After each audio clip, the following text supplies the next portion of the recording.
여러분, 예수 생명이 내 안에 있으면, 여러분, 예수 생명이 내 안에 있으면, 여러분, 참 기뻐요.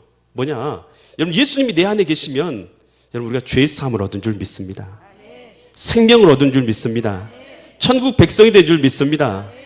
여러분, 그리고 하나님의 자녀가 되는 복을 얻게 된 줄 믿습니다. 여러분, 이 복을 얻게 되고 나서 내가 하나님의 자녀가 되고 나니까, 여러분, 예배 드리는 것이요, 여러분, 옛날에 저도요, 어렸을 때, 초등학교 다닐 때 예배 드리는 것이 정말 여러분 힘들었어요. 부흥성회를 하잖아요. 그럼 옆에 교회에서 이제 부흥성회를 하니까 옆에 인접 교회 성도들이 함께 가서 이제 부흥성회를 같이 하게 되잖아요. 그런데 같이 가서는요, 저는요 8살쯤 9살쯤 됐어요. 그러면은 부흥성회 가면 엄마 발 옆에 힘드니까요. 당시에는 부흥성회 한 3시간씩 들었어요. 3시간씩 들으면 엄마 다리에 이렇게 비고요, 결국 그래가지고 누워가지고 잠을 자는 거예요. 잠을 자면서 듣는 거예요. 누워서 잠을 자면서도 듣는 거예요. 목사님이 설교하신 것도 듣고. 근데 3시간이면요 자고 일어나도 또 계속 설교를 하고 계시는 것 같아요. 여러분, 그렇게 하면서 싫어했었던 것 같아요. 근데 어느 순간인지는 정확하게는 그 시점을 잘 모르겠어요. 그런데 어느 순간 예수님께서 나의 주님이 되시고 내가 예수님으로 말미암아 죄의 사함을 얻게 되었고 내가 하나님의 백성이 되었고 구원자가 되었다라는 생각이 드니까 그 순간 어떤 은혜가 있냐면 하나님 앞에 하나님을 예배하는 것이요 너무 기쁘게 되다는 거예요. 너무 감사하게 되다는 거예요. 너무 경배하며 찬양하는 것이 기쁨과 영광이 되더라는 것입니다. 아멘. 여러분, 오늘 우리가요 좀 껍데기뿐인 신앙을 요즘에 살고 있는 것 아닌가, 갖고 있는 것 아닌가, 한번 우리 스스로 한번 돌아봤으면 좋겠어요. 여러분, 예배 드리는데 예배 참석하는 것이 목적이지. 저도 어렸을 때 그 8살 때 9살 때까지는 그랬어요. 그냥 엄마 옆에서 엄마가 가자고 하니까, 엄마가 사모님 아니십니까? 목사님이니까 어쩔 수 없이 옆에서 엄마 다리 베고 누워가지고 예배 드렸던 기억이 나요. 근데 그때 예배는 제가 볼 때는요 하나님께서 눈 감아주신 예배, 예배라고 할 수가 없는 거예요. 눈 감아주신 거죠. 눈 감아주신 거고, 제가 하나님을 예배하게 되는 것, 신령과 진정으로 내 마음이 하나님을 바라보기 시작하는 것, 그래서 하나님께 예배하기 시작하는 것, 그게 진짜 예배더란 것입니다. 이 시간도 마찬가지예요. 여러분, 우리 눈에 안 보이시지만 여러분 느껴지지 않으십니까? 하나님이. 여러분, 우리 하나님께서 느껴지지 않으신가요? 요셉아, 너 염려하지 말아라. 걱정하지 말아라. 두려워하지 말아라.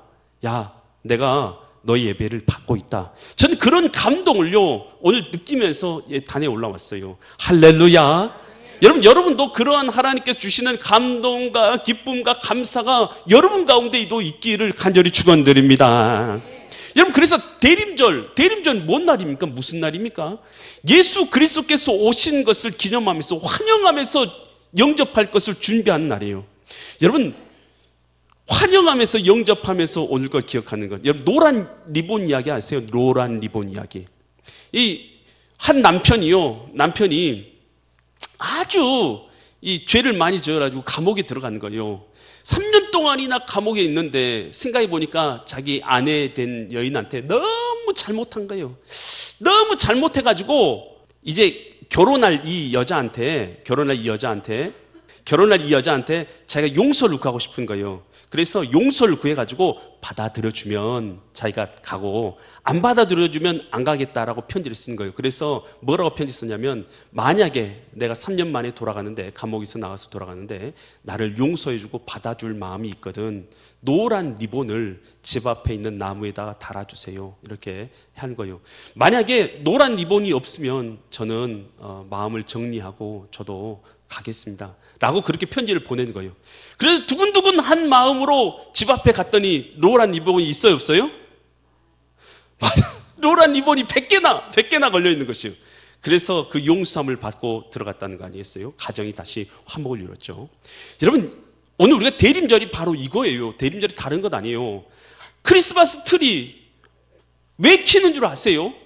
우리가 이처럼 주님을 환영합니다. 다시 오실 주님, 오늘 우리는 주님을 기다리고 있습니다.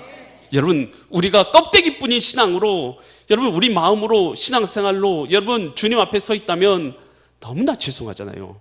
여러분, 우리가 노란 리본을 타는 마음으로 예배를 드리는 거예요. 그리고 여러분, 크리스마스 트리를 장식하고 여러분, 그런 찬양을 준비하고 선곡을 준비하고, 여러분, 뭐 때문에 그렇게 하는 것입니까? 노란 리본을 다는 거예요. 우리는 예수님, 나의 주님을, 예수님을 나는 모셔드리는 사람입니다. 여러분, 나는 예수님을 모셔드리는 사람입니다. 이것을 예수님 앞에 나타내는 사람, 여러분, 그 사람이 바로 누구냐 하면 저와 여러분들인 줄 믿으시기 바랍니다. 여러분, 그런데도 불구하고 이런 예수님이 이 땅에서 나를 구원하러 오셔서 나의 주님 되셔서 내 죄를 사해 주시고 나를 구원해 주시고 나의 생명으로 인도하시고 나를 하나님의 자녀 주신 이 놀라운 은혜를 여러분 받은 우리는 감사하지만요, 그러나 예수님이 이 땅에 오셨음에도 불구하고 예수님을 여러분 모셔드리지도 못하고 경배하지 못하는 자들의 이야기 나와요. 오늘 내용이 바로 그런 내용이에요. 오늘 예수님께서 이 땅에 오셨음에도 불구하고 예수님을 경배하지 못하는 자들의 이야기가 있는데 바로 이 이야기들이에요. 마태복음 2장 1절로 3절 말씀 우리 보면, 2장 1절로 3절, 헤롯 왕 때에 예수께서 어디에서 나셨어요? 유대 베들레헴에서 태어나셨는데 동방으로서 박사들이 예루살렘에 이르러 말하되, 2절 계속해서 볼까요? 유대인의 왕으로 나신 이가 어디 계시냐라고 물어본 거예요. 그래도 우리가 동방에서 그의 별을 보고 그에게 경배를 하러 왔노라 하니, 그랬더니요 3절 보니까 헤롯 왕과 온 예루살렘이 듣고 뭐 있어요? 소동한지라. 타라쏘 했다. 타라쏘.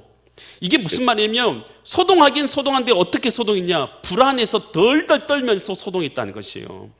여러분, 하나만 물어볼게요. 예수님이 이 시간 여러분에게 찾아오시면 여러분 기쁘십니까? 아니면 불안하십니까? 여러분, 벌 받을 것 같아요? 아니면 복 받을 것 같아요? 여러분, 자세하게 한번 여러분 내면 한번 바라보세요. 하나님이 지금 이 시간 여러분에게 이 자리에 나타나시면 여러분 두렵습니까? 기쁩니까? 두려워요? 기뻐요? 진짜예요? 여러분, 저는 속일 수 있어도요 하나님은 못 속이잖아요. 여러분, 하나님이 이 자리에 지금 이 시간 우리 가운데 임하여 계신다면 여러분, 그것이 두려움이 아니라 여러분에게 기쁨 될 수 있기를 간절히 소망드립니다. 여러분, 이 유대 헤롯 왕은요 두려움에 벌벌 떨었어요. 왜 두려움 벌벌 떨었어요? 여러분, 그는요 다른 것이 그의 주인이었기 때문이에요. 뭐가 주인이었냐 하면, 여러분, 왕이 성공이요 그의 주인이었어요. 그는요 어떻게 해서든 왕위를 얻기 위해서 그는요 자기 큰아들을 죽였어요. 큰아들도 죽이고 자기 아내도 죽이고요, 둘째, 셋째 부인과 아들들도 죽였어요. 여러분, 어떻게 해서든지 죽이고 자기 왕위를 넘본다 하면 죽였어요. 그리고 자기는 원래 정통 그 유대인도 아니었어요. 이 에돔 족속이에요. 에돔 족속. 그런데 로마 황제의 눈에 들어가지고 왕위에 오른 사람이 누구냐 하면 바로 이 헤롯 왕인 것이에요. 이 헤롯 왕, 여러분, 그러니까요 그는요 어떻게 해서든지 왕위를 지키려고 하는 것이 그의 인생의 목적이었던 거예요. 그랬던 그에게요 유대 왕이 태어나셨다라는 말, 예수님이 오셨다, 메시아께서, 왕께서 오셨다는 말을 듣자마자 어떤 마음이 들었냐? 즐거운 마음이 아니에요. 기쁜 마음이 아니에요. 메시아를 경배하고 된 마음이 전혀 없어요. 두려웠어요. 그래서 어떻게 하냐? 그 결과가 나온 것이 마태복음 2장 16절이에요. 마태복음 2장 16절 보세요.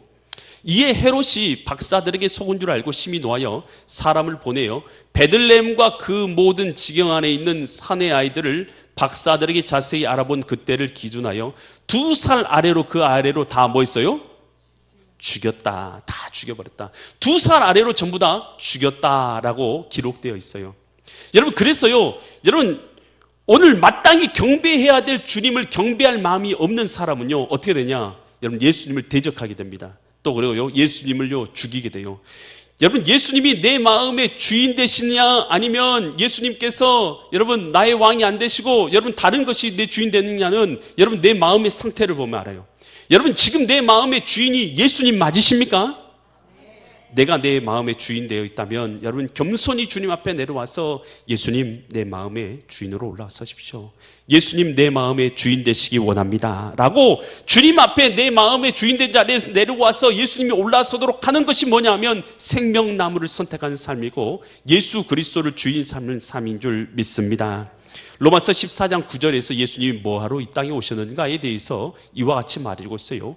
이를 위하여 그리스도께서 죽었다가 다시 살아나신 이유가 뭐냐?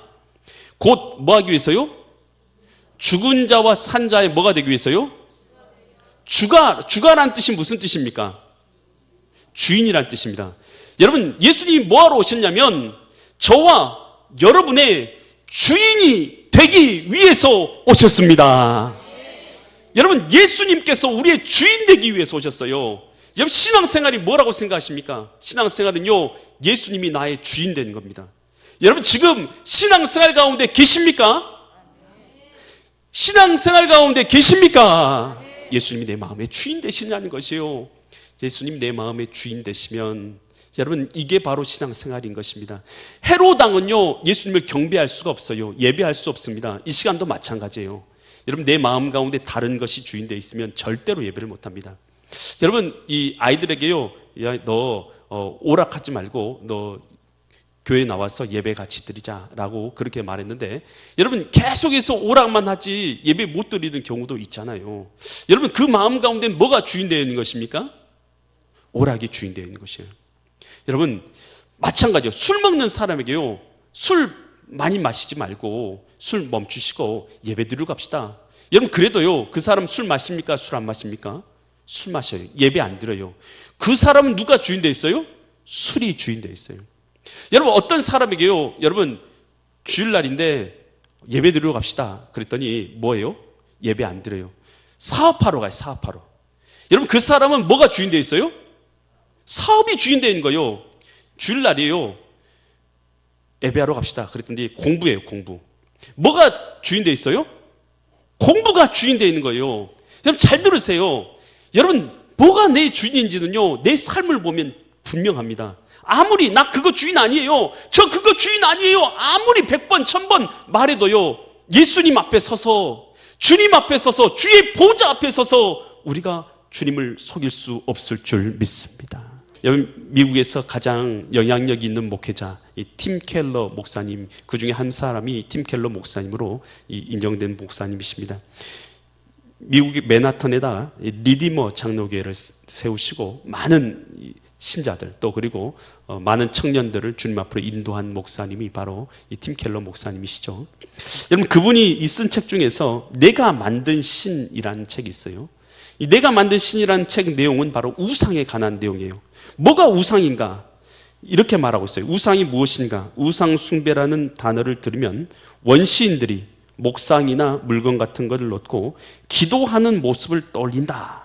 현대의 우상 숭배도 이런 행동을 하는 것인가? 그렇지 않다.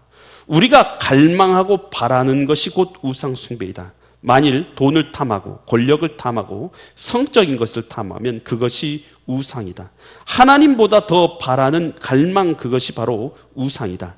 마치 그것만 있으면 내 삶에 의미가 있고 안정감이 생기고 전부라고 생각하는 것이 우상이다. 여러분 그것만 있으면 나 그것만 얻으면 나는 안정될 거야 생각하는 게 있으십니까? 여러분 바로 그것이 하나님이 아니라면 그것이 바로 우상이라는 것입니다. 여러분 이 사울 왕에게 있어서는 뭐가 우상이었어요?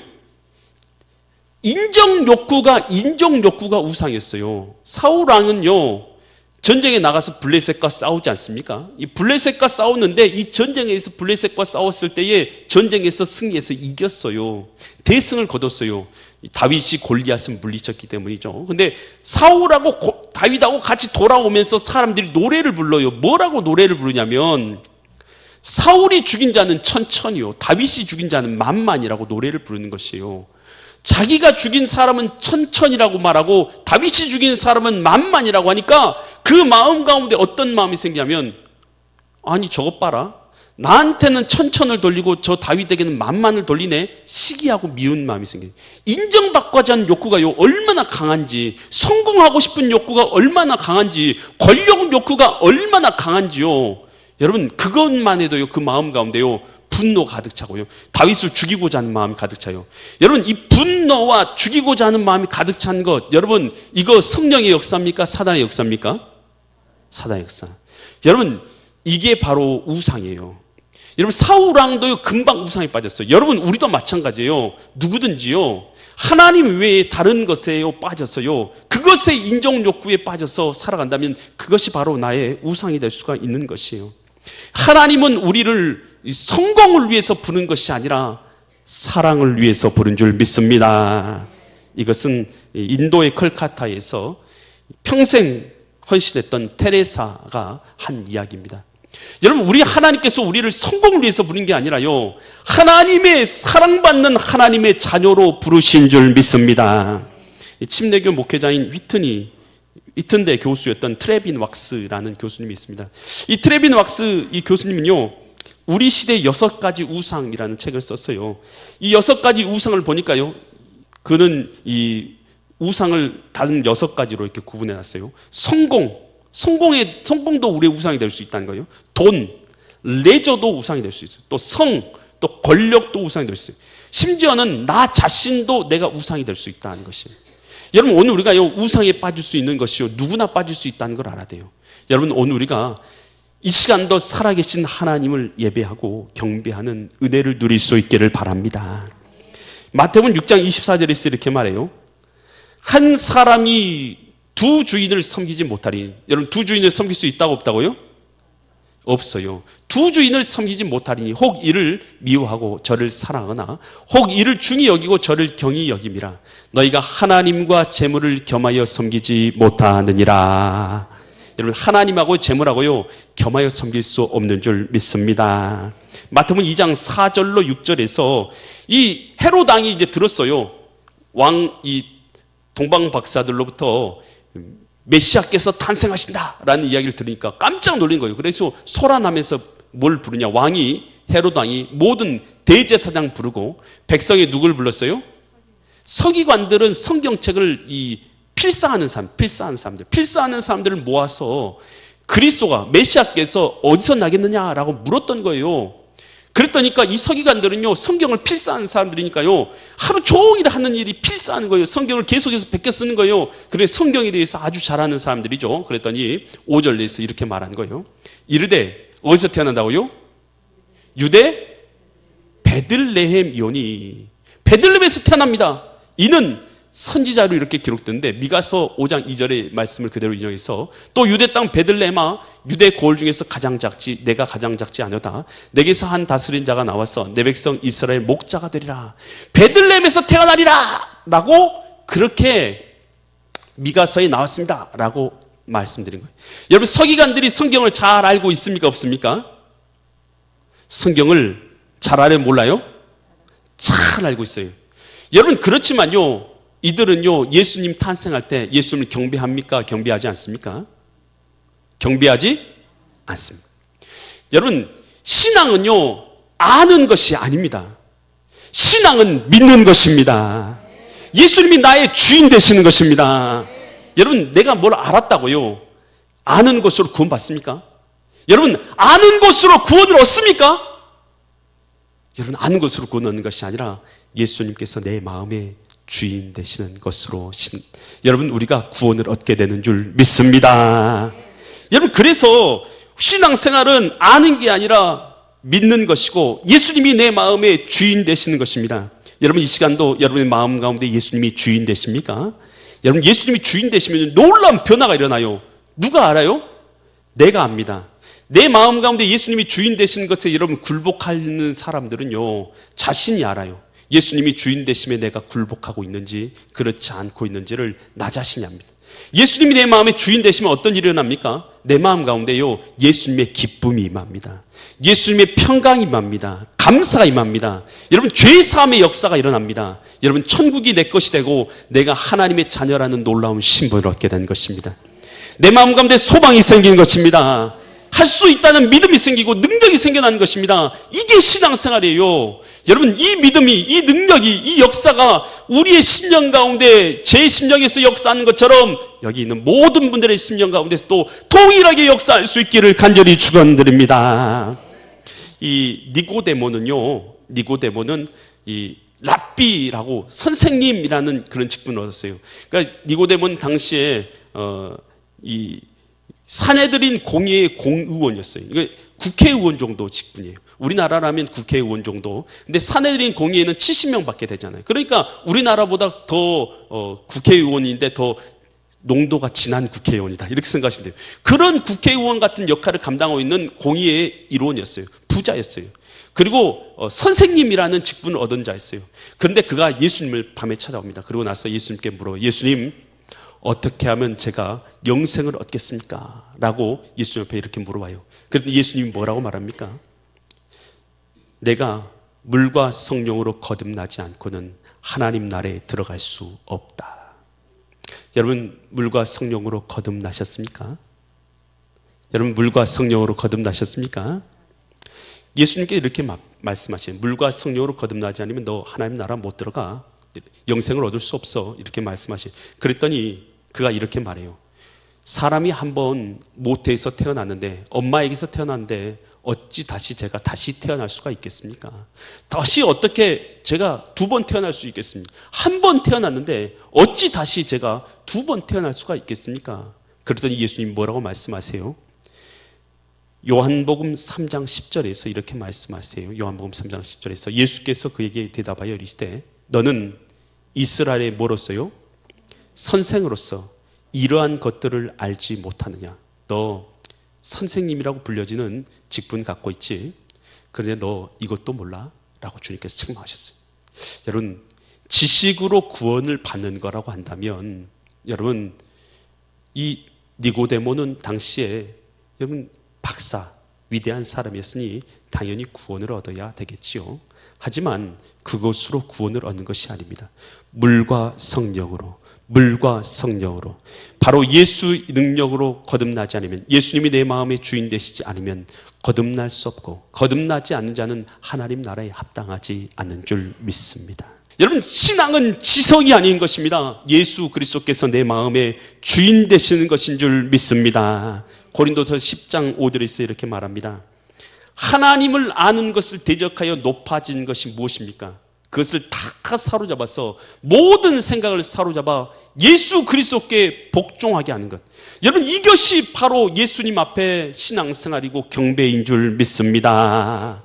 여러분, 다 헤롯도 우상숭배에 빠져서 성공과 자기 권력의 우상숭배에 빠졌고, 서기관도 여러분 지식의 함정에 빠져서 주님을 경배하지 못했어요. 메시아 되신 예수님을. 여러분, 그런데 동방박사는 어떻게 경배합니까? 마태복음 2장 9절로 11절 보니까 박사들이 왕의 말을 듣고 갈새 동방에서 보던 그 별이 문득 앞서 인도하여 가다가 악이 있는 곳에 위에 머물러 있는지라. 이제 별을 보고 박사들이 따라갔던 거예요. 10절. 그랬더니 그들이 별을 보고 매우 크게 기뻐하더라. 매우 기뻐하는 거예요. 그러면서 11절. 집에 들어가서 누구께 경배합니까? 아기와 그의 어머니 마리아가 함께 있는 것을 보고 뭐 했습니까? 엎드렸다. 여러분, 우리가 경배한다면요, 경배에는 합당한 자세가 있어요. 여러분, 하나님 앞에서요, 여러분 누워서 예배 드릴 수가 있어요? 여러분, 오늘 우리가요, 하나님 앞에서 발가벗은 채로 예배 드릴 수 있습니까? 그럴 수 없죠.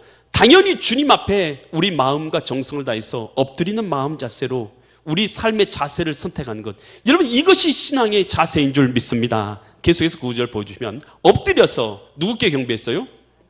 아기께. 여러분, 경배의 대상이 분명해야 돼요. 경배의 대상은 바로 예수 그리스도인 줄 믿습니다.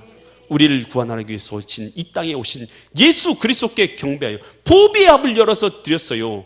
여러분, 합당한 영광, 우리의 보배가 주님 앞에 올려드려야 될 줄 믿습니다. 여러분의 보배는 무엇입니까? 나의 시간, 나의 재능, 나의 능력, 나의 섬김.